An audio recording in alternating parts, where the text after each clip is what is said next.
Ethan Hayes had never minded the long hours on set, the intense work, and the constant pressure that came with being one of Hollywood's most sought-after stars.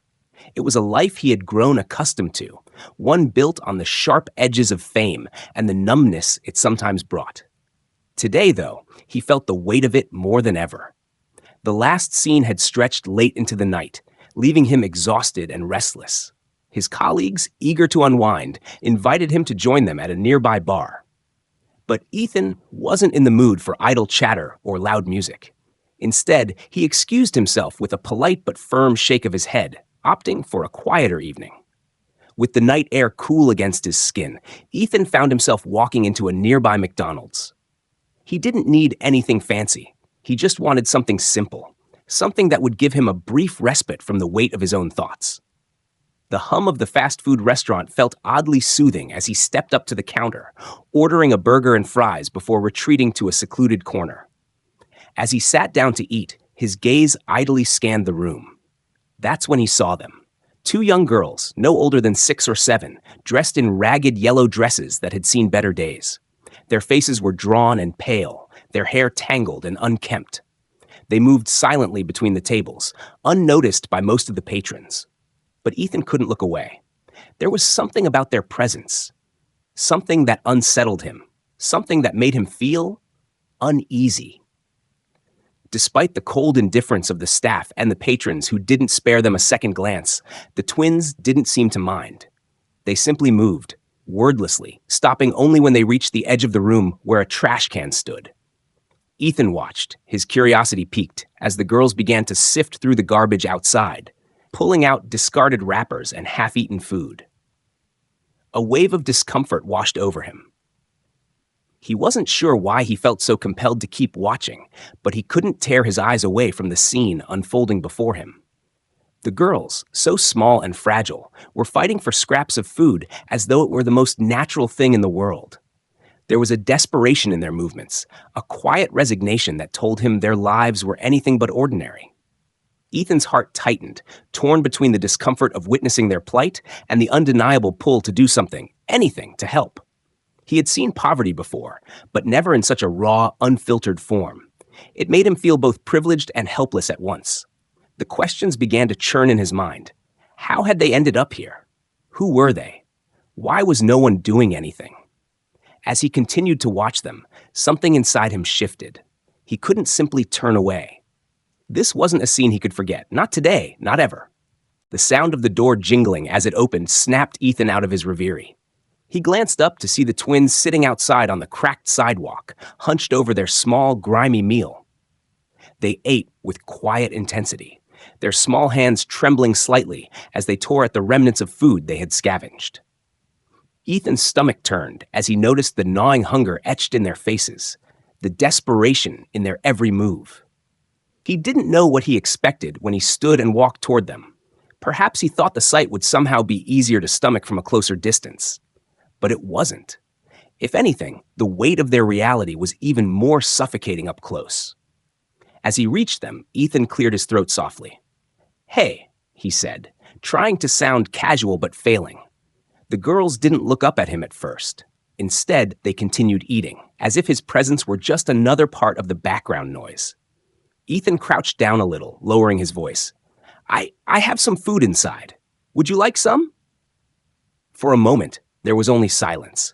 Then one of the girls, the smaller of the two, with wide, dark eyes, looked up at him, her face cautious but not unkind. She said nothing, just nodded slightly. Her sister, who was a little taller, glanced at her before slowly rising to her feet, her movements stiff and uncertain. Ethan smiled gently, feeling a sudden sense of tenderness for the two of them. He turned back toward the door. "I'll be right back," he told them, before hurrying inside to grab a tray of warm food. When he returned, the girls were still sitting on the ground, their eyes now trained on him. They didn't speak, but there was a softness in their gaze that made Ethan's heart ache. He knelt down and set the tray in front of them, watching as they hesitated for a moment before eagerly digging into the fresh food. Ethan stayed back, giving them space, but unable to pull himself away. The silence between them was thick, heavy with the weight of unspoken words.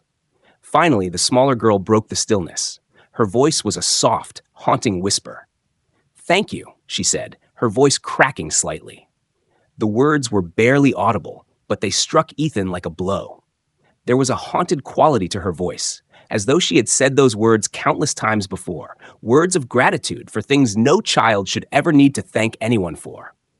The other girl, her older sister, looked up at Ethan with an expression that sent a chill down his spine. There was no joy in her eyes, only a weary acceptance, as if they had learned long ago that kindness was fleeting, and often fleeting. Still, she managed to give him a small, faint smile. Before Ethan could speak again, a voice from behind him cut through the fragile moment. "What are you doing?" Ethan turned to see a woman standing there, her clothes ragged and stained. Her face was drawn, tired, but her eyes burned with anger. She was the girl's guardian, that much was clear. "Just helping them," Ethan said, standing slowly and meeting her gaze. "They seemed hungry. I thought they could use a meal." The woman's eyes narrowed and she took a step forward, her tone cold and dismissive. "They don't need your help," she spat. "Stay out of it." Ethan took a step back, sensing the tension rising between them. But what unsettled him the most was the fear in the girl's eyes, fear of the woman standing before him. It was a fear so raw, so palpable, that it sent a shiver down his spine. The twins shrank back as the woman advanced toward them, her voice sharp and low as she warned him to stay away. For a moment, Ethan hesitated. He had half a mind to press further, to demand answers, but something in the way the twins huddled together, eyes wide with terror, told him that now was not the time. He was already stepping into a world darker than he could have ever imagined, and it terrified him. "Fine," he said quietly, stepping away. But as he turned to leave, he couldn't shake the feeling that he wasn't done yet. This was just the beginning. The twins' plight, their haunting whispers would stay with him. He would find a way to help them. Somehow. Ethan walked back toward his car with his mind racing. The sight of the twins, scavenging for food, trapped in a world of fear and hopelessness, clung to him like a weight he couldn't shake off. He felt unsettled, restless, unable to push the images from his mind. The fear in their eyes haunted him, gnawing at his conscience. He had seen poverty before, even witnessed suffering in ways most people couldn't comprehend, but never in such an intimate, raw form. Never like this. As he slid into the driver's seat and started the engine, the thought of driving away, of returning to his quiet, isolated villa, seemed like the easy way out. But it wasn't what he wanted. Not anymore. Not after what he had seen. He couldn't forget the girls, Casey and Freya, and the shadow of their guardian, the woman who seemed to rule them with an iron fist, a woman whose very presence spoke of control and fear. Ethan couldn't ignore it. He knew that if he left now, the guilt would eat him alive. He had to do something. But what? How? What if it was a mistake to get involved? What if he was overstepping, putting himself and those girls in more danger? His grip on the steering wheel tightened. He had been in situations before that tested his morality, his willingness to stand up for what was right. But never had he been confronted with something so stark, so directly tied to human suffering. Something so personal. The twins weren't just strangers on a screen or a news story. They were real, flesh and blood children who needed help. Ethan had the means, the resources, the ability to make a difference. He could not simply pretend nothing had happened. The decision was made. With a sharp turn of the wheel, Ethan veered out of the parking lot, the streetlights illuminating his path as he headed toward the dilapidated neighborhood where the girls and their guardian lived. The place was far from the glitz and glamour of his Hollywood life. Run-down houses, cracked sidewalks, and the lingering scent of decay hung heavy in the air. It was a far cry from the pristine world he was used to, but it was real. And the more he looked, the more he realized he had to find out what was happening here. Ethan parked a block away, turning off the engine and leaning back against the seat, his heart pounding. His instincts told him to be cautious. This was a dangerous place, a world he didn't understand. Still, he knew he had to follow the girls. He had to make sure they were safe. He waited in silence, watching the house in front of him, trying to gauge the right moment. Time seemed to stretch endlessly.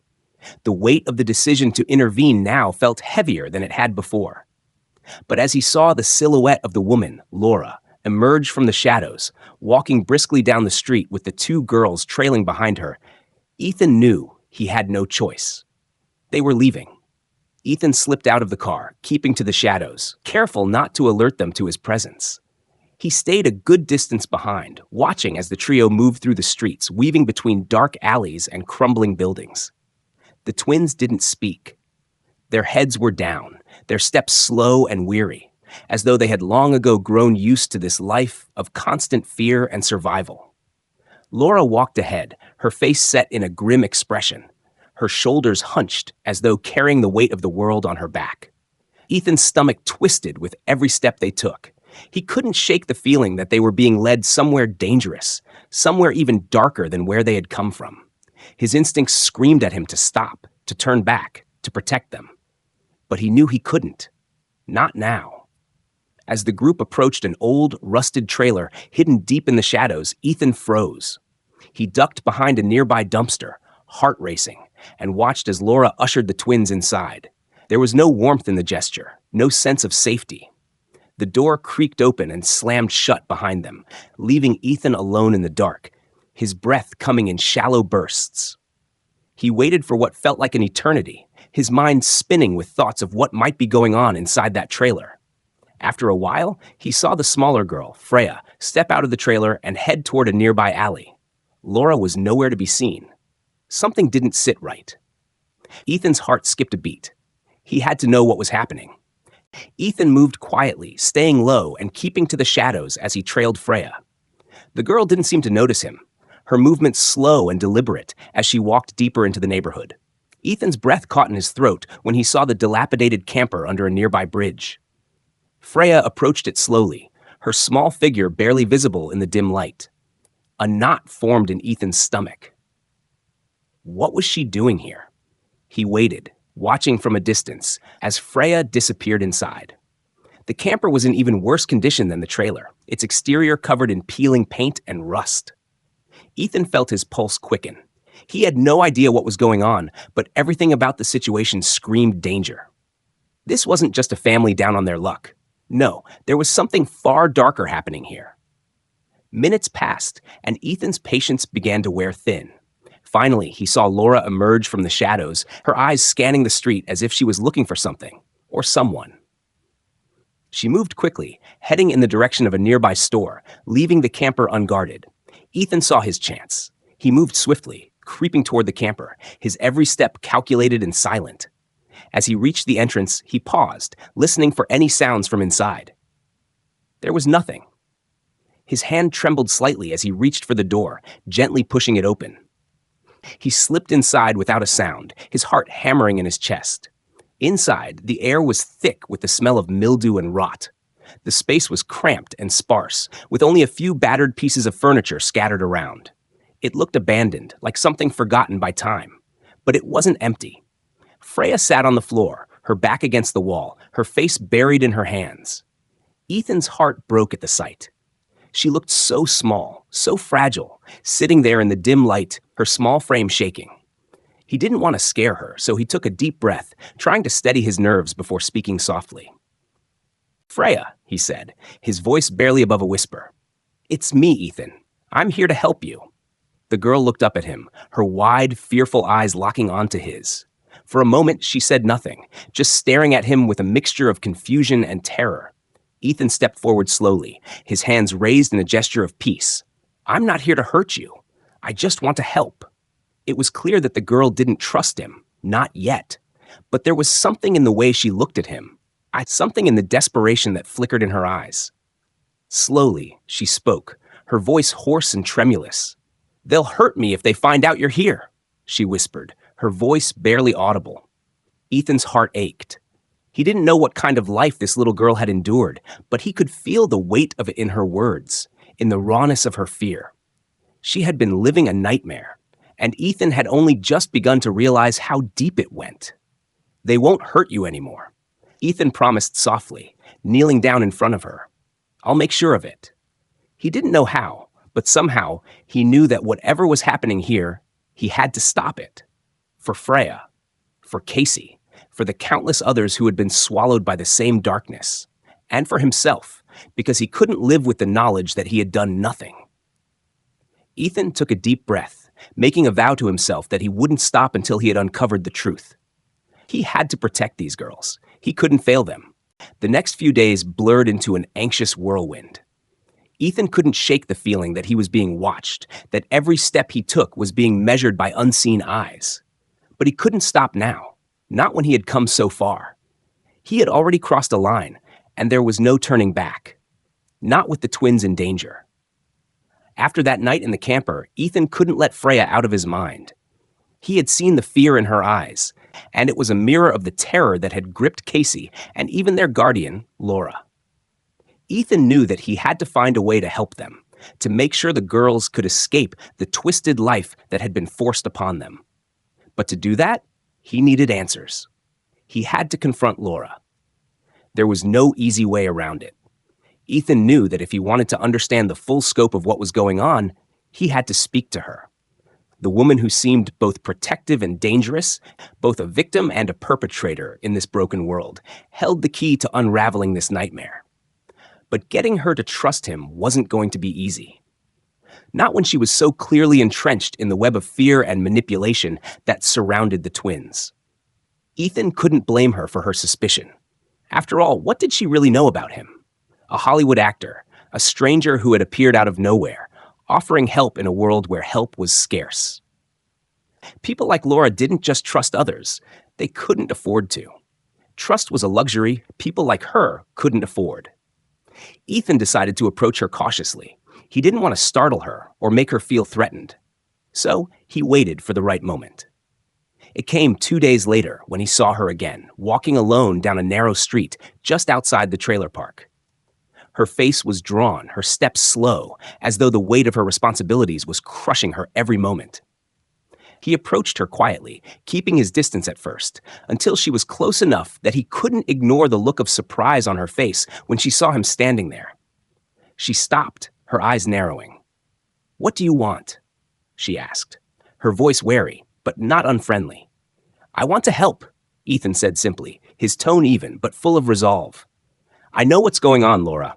I know about Connie and what he's been doing to you and your girls." The woman stiffened, her gaze darting around as though checking for anyone who might be listening. Ethan could see the tension in her shoulders, the way she shifted her weight from foot to foot. He knew she was thinking, wondering if he was a threat or someone who could be trusted. "How do you know about that?" she asked, her voice barely above a whisper. "I've been following the trail," Ethan said, his eyes softening. "I saw the way those girls are treated, Laura. The way you're treated. I know that you're not the villain here, but I also know you're trapped. I want to help you escape this life. I can give you and your girls a way out." Laura's eyes flickered with something between disbelief and hope, but she quickly masked it with a guarded expression. "You don't know anything about this life. You can't just walk in and fix it. You don't understand the danger, the way Connie operates. He's not just some thug. He's got connections, dangerous ones." Ethan's heart ached as he saw the depth of her fear. She wasn't just afraid of Connie. She was afraid of the entire system that had ensnared her and her daughters. It wasn't just about surviving anymore. It was about staying alive. "I don't need to know everything," Ethan said softly. "I just need you to know that I can help you. But you have to trust me." Laura shook her head, her eyes downcast, as if wrestling with an internal battle. "If I leave, they'll come after us. I can't." "You don't have to be alone in this anymore," Ethan interrupted. "I'll protect you. I'll protect your girls. Whatever it takes, I'll make sure you're safe. I have resources, and I know people who can help." There was a long pause, and Ethan could almost see the weight lifting from Laura's shoulders. For the first time, he saw a flicker of something that resembled hope in her eyes, something that had been buried deep inside her for so long. I don't know what to say," she whispered, looking vulnerable for the first time. "You don't know how bad it is, Ethan, how deep it goes. But if you're serious, if you can really help us, I'll take the chance." Ethan felt a surge of relief.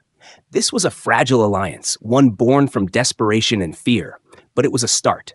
He wasn't sure what came next, but he was sure of one thing: he couldn't let her down. He had come too far to walk away now. "Thank you," he said quietly. We'll figure it out step by step. Laura nodded, her expression still a mixture of hope and fear. But first, you need to know the whole story. Everything. You need to understand what we're up against. Ethan nodded. This was just the beginning, but it was a crucial one. The more he learned, the more he could do. The weight of Laura's words echoed in Ethan's mind as he sat in his car, waiting. He had learned more in the last hour than he had in the last few days, and it was worse than he had imagined. Connie wasn't just a predator who had taken control of Laura and her daughters. He was part of something much bigger, a dark web of trafficking, manipulation, and exploitation that spanned far beyond what Ethan could have prepared for. Laura's story had been chilling. She had once been a mother trying to make ends meet, struggling with poverty and a series of personal misfortunes that left her vulnerable. Then, Connie had entered her life, charming at first, offering help, but slowly twisting her into a pawn in his larger scheme. He had used her daughters, and now, no matter how much she hated him, Laura was trapped. She was just one of many women and children caught in Connie's network, pawns in a game of human trafficking. Ethan couldn't let this continue. Laura had given him the name of a man who could help, a lawyer who specialized in cases like theirs. But Ethan knew that getting the authorities involved wasn't enough, not yet. He needed to deal with Connie directly. Connie was the key. If Ethan could take him down, the whole network might crumble. That was why he was sitting outside a rundown house now, watching for any sign of Connie's arrival. Laura had warned him. This wasn't going to be easy. Connie wasn't just a criminal. He was a dangerous man with powerful allies who would stop at nothing to protect their operation. And Ethan wasn't naive enough to think he could just walk in and demand answers. Confronting Connie would be risky, but Ethan wasn't backing down. He had already come too far. As the sun dipped below the horizon, Ethan spotted the man he was looking for, a tall, broad-shouldered figure with a face that radiated arrogance and menace. Connie. Ethan didn't waste any time. He slipped out of the car, his heart racing, and followed Connie into the house. Inside, Connie was waiting. His expression turned cold as he saw Ethan step through the door. "You must be Ethan," Connie said, his voice low and dangerous. "I've heard about you." Ethan stood his ground, his voice calm but firm. "I'm here to make a deal. You let the girls go, and I'll make sure you walk away from this. No harm. You can disappear, and no one will ever find you. But if you refuse, if you hurt them again..." "You don't scare me," Connie cut in, his eyes narrowing. Ethan could feel the tension in the air, the standoff between them. This was it, the moment that would decide everything. The moment the deal with Connie was struck, Ethan knew that things were far from over. Though Freya had been freed, the threat still loomed large over Laura and the girls. Connie's warning echoed in his mind. Any misstep, and everything would come crashing down. But Ethan was resolute. He couldn't back out now, not when the girls had begun to trust him. Not when Laura, despite her fears, had put her faith in him for the first time in years. The night they left Connie's house, Ethan didn't drive them to the public safe house he had initially considered. It was too risky. Laura's face had been drawn, still marked by the stress and terror of years under Connie's thumb. She needed more than just a safe place. She needed a refuge, a moment of peace to heal, even if it was temporary.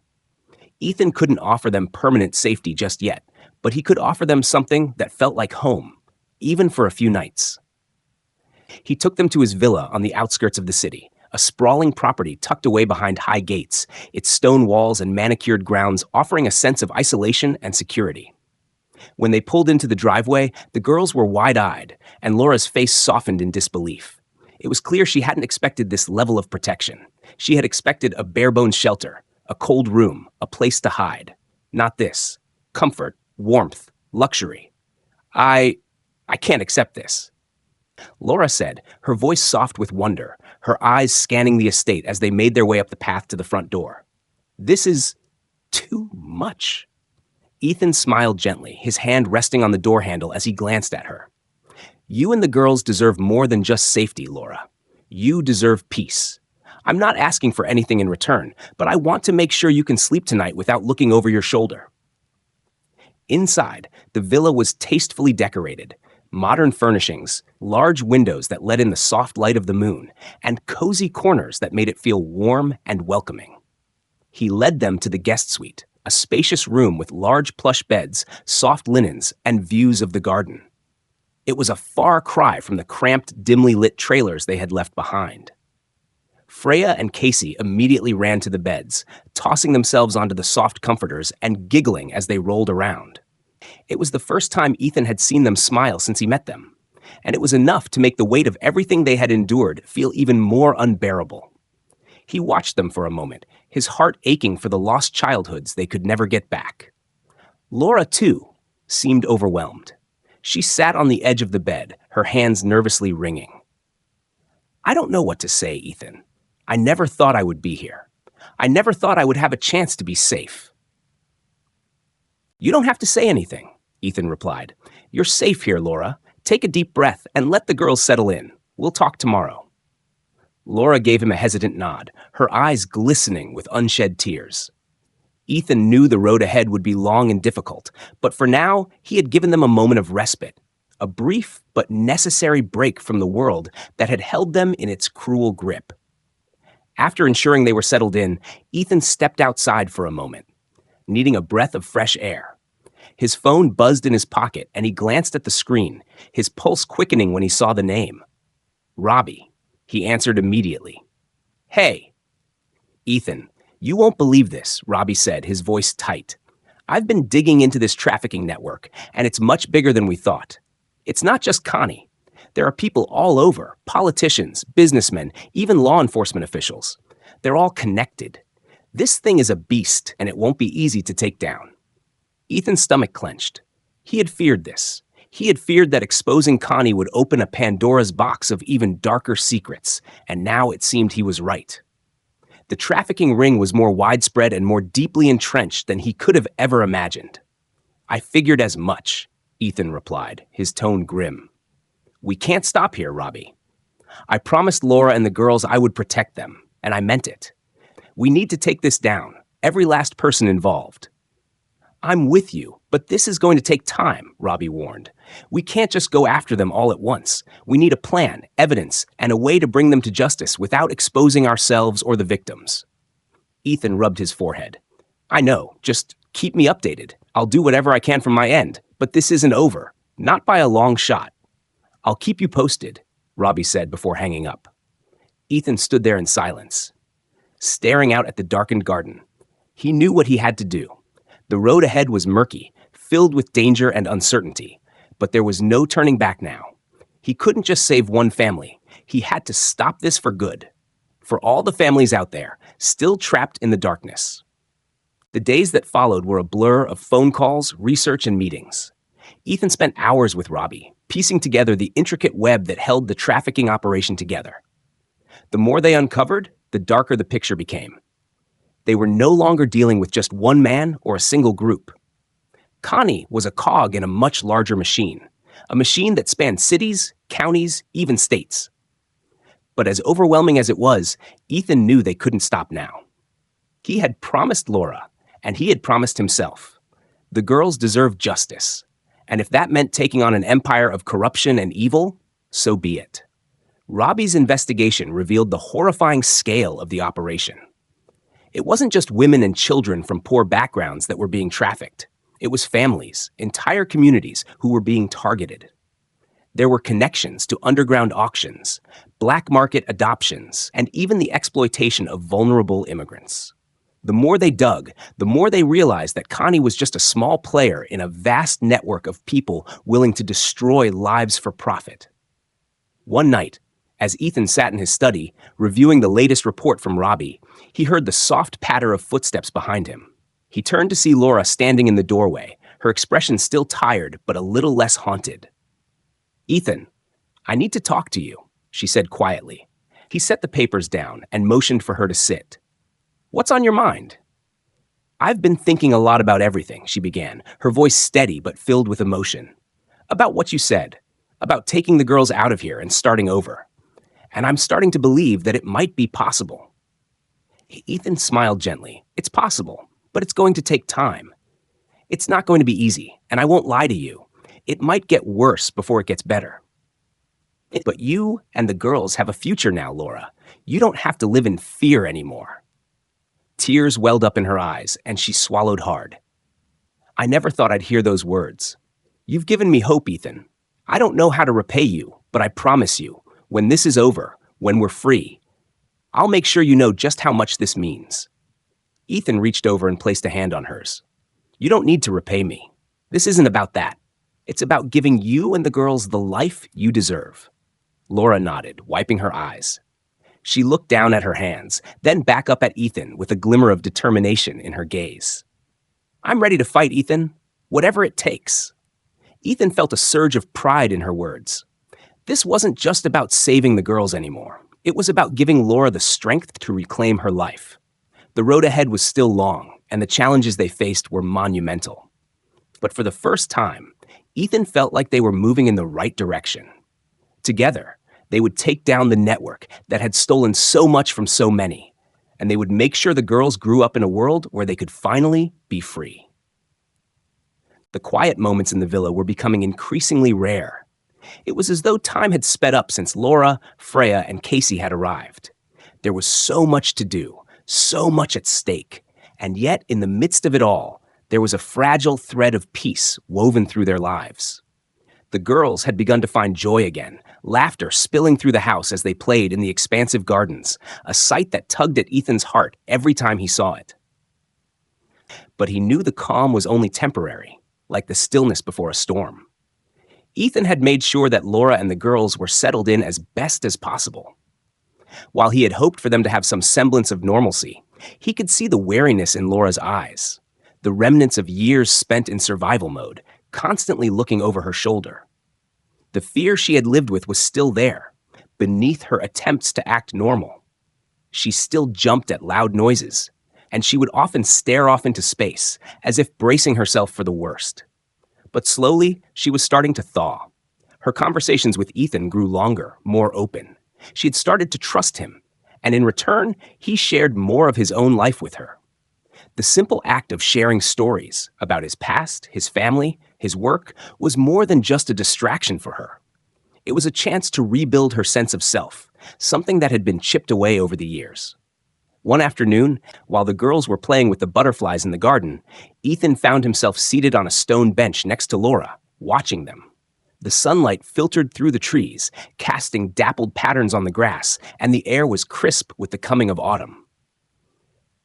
I never thought I'd see a day like this, Laura said softly, breaking the silence between them. When we were on the run, I never dared to dream of something like this. A safe place. I had forgotten what that even meant. Ethan turned his head to look at her, his gaze gentle. I know. I don't think anyone should have to experience what you've gone through, and I'm sorry you had to carry that burden for so long. But now, you've got a chance to breathe. You and the girls. She nodded, her voice shaky but filled with hope. And I want to make sure they stay safe. I want them to have a future where they're not running, not hiding. A life where they can be. Just children.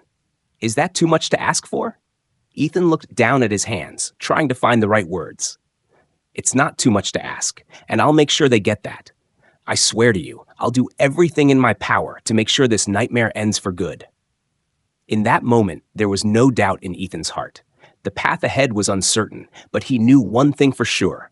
He would stand by Laura and her daughters, no matter the cost. They weren't alone anymore. Later that day, Ethan made a call to Robbie.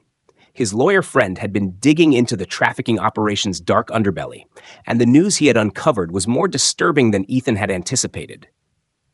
It's worse than we thought, Ethan, Robbie said, his voice laced with concern. The network is not just local or regional, it's international. We've traced connections to several countries, Canada, the UK, even parts of Eastern Europe. There are wealthy individuals involved, some with ties to big corporations, and even a few politicians who have been laundering money through this operation. Ethan felt his blood run cold. The scale of the operation was beyond what he had imagined. I thought we were dealing with small-time players. Connie, maybe a few others. But this is a goddamn cartel. It's bigger than that. It's a system, Robbie confirmed, and it's well organized. They've been operating under the radar for years, using legitimate businesses and charity fronts to launder their money. We're going to need more than just legal strategies to take them down. Ethan sat back in his chair, the weight of the situation settling heavily on his shoulders. How do we even begin to take them down then? Robbie hesitated. We start by gathering evidence. We need hard proof, and we need to get to the people higher up in the chain. This isn't something we can do by ourselves. We'll need to work with international law enforcement, but even then, we're playing a dangerous game.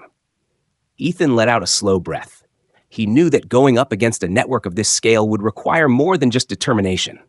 It would take time, patience, and strategy. But he wasn't about to let fear stop him. These people had stolen lives, and now it was time to take their empire down, piece by piece. All right, Ethan said, his voice firm. We'll do this, but we need to keep it quiet for now. Laura and the girls are safe here, but they'll only stay safe as long as we don't draw attention. I understand. I'll keep you updated on the progress, and we'll get the right people involved, Robbie assured him. As the call ended, Ethan stood up, pacing the room. He wasn't the type to back down from a challenge, but the thought of the people who were still trapped in the network, families like Laura's, children like Casey and Freya, made the urgency even greater. He couldn't fail them. He wouldn't. Later that night, he sat with Laura and the girls, the quiet hum of the villa surrounding them. It felt surreal, this small bubble of peace in the middle of a storm.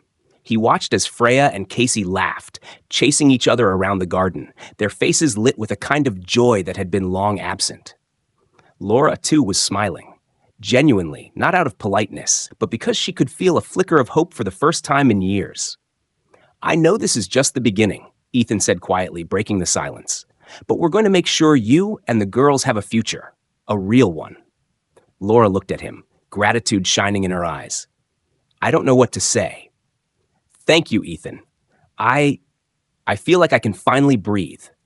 Ethan squeezed her hand gently, his voice resolute. You don't have to say anything. Just know that I'm with you. And we're going to make sure no one else has to go through what you've been through. As the weeks passed, Ethan grew more entrenched in his mission to dismantle the trafficking network. Every day was a delicate balance of keeping Laura and the girls safe while simultaneously digging deeper into the criminal syndicate that had held so many lives in its grip. The pressure was mounting. Every lead seemed to bring them closer to the heart of the operation, but each step forward also carried greater risks. Robbie had made progress, working with law enforcement contacts and compiling evidence, but the deeper they went, the more dangerous the situation became. Ethan knew they couldn't afford to make any mistakes. The people they were up against were ruthless, and they wouldn't hesitate to eliminate anyone who posed a threat. One morning, as Ethan was reviewing some documents, he received an unexpected visitor.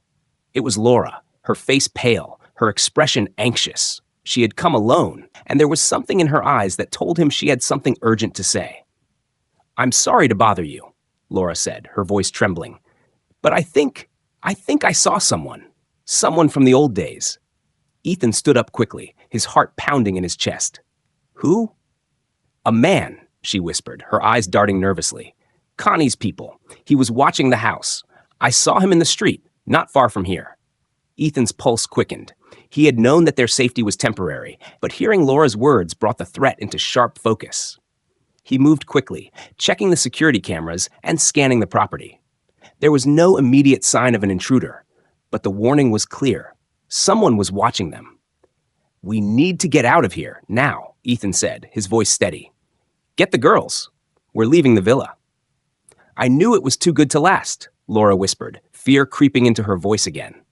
Ethan's mind raced as he led Laura and the girls to the back of the villa, towards the hidden exit.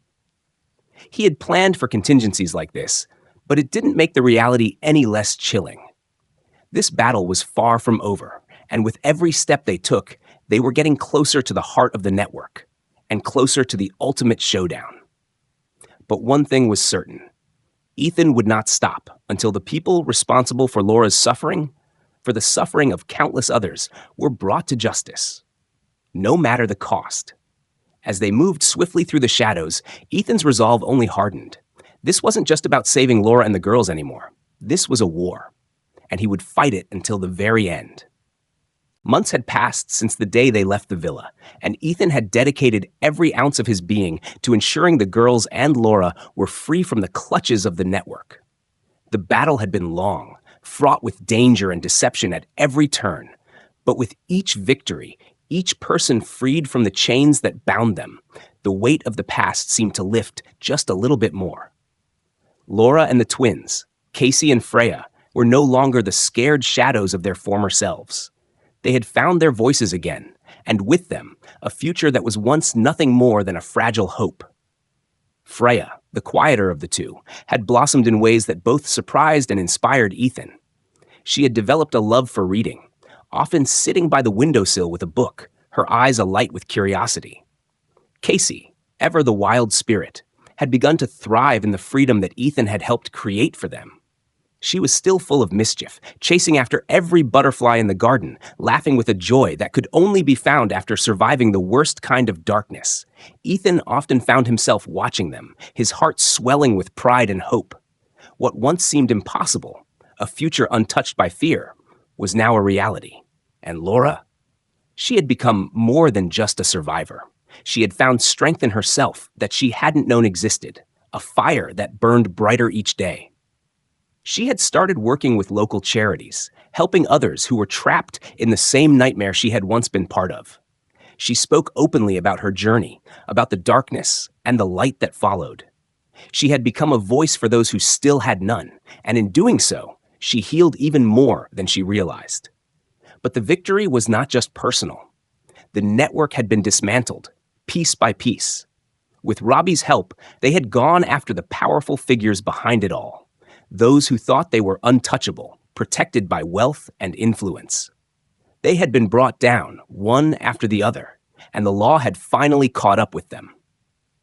The world was now aware of the trafficking operation, and the authorities were vigilant, shining a light on the ugly truth that had festered in the shadows for far too long. As Ethan stood in the villa's garden one evening, the sun setting in a blaze of orange and pink across the horizon, he realized just how far they had come. The world was still a place filled with pain and injustice. But there were people like Laura, like Freya and Casey, who had the power to fight back. And there were people like him, willing to stand beside them, to make sure they never had to face that darkness alone again. He watched as Laura walked toward him, a small smile on her face, her hair blowing gently in the evening breeze. She had become something more than a woman who had been broken. She had become a symbol of resilience, of the unyielding human spirit. "We did it," she said, her voice soft but filled with conviction. "They're not out there anymore. We're free." Ethan smiled, his heart full. "You did it. You all did. You're the ones who gave me the strength to fight." She reached for his hand, squeezing it gently. "No, Ethan, you gave us the strength to believe we could." And in that moment, as the stars began to twinkle overhead and the last remnants of the day faded into the night, Ethan knew that their fight wasn't over. But it was no longer a battle against the dark. It was a fight for a better world, one step at a time. And as long as they had each other, as long as they had the courage to move forward, there was nothing they couldn't face. The future was still uncertain, but for the first time, they were no longer running. They were living, truly living, together. And that in itself was a victory. The dawn was breaking, and with it, the promise of a new beginning. Thank you all for joining me on this journey and for sticking with the story until the very end. I truly appreciate you taking the time to listen to every part of this challenging yet hopeful tale. If you enjoyed the story and found it meaningful, please don't forget to hit like and subscribe so you won't miss out on any future stories. If you have any thoughts or reflections, feel free to leave a comment below so we can share and discuss more together. Once again, thank you so much, and I look forward to seeing you in the next story.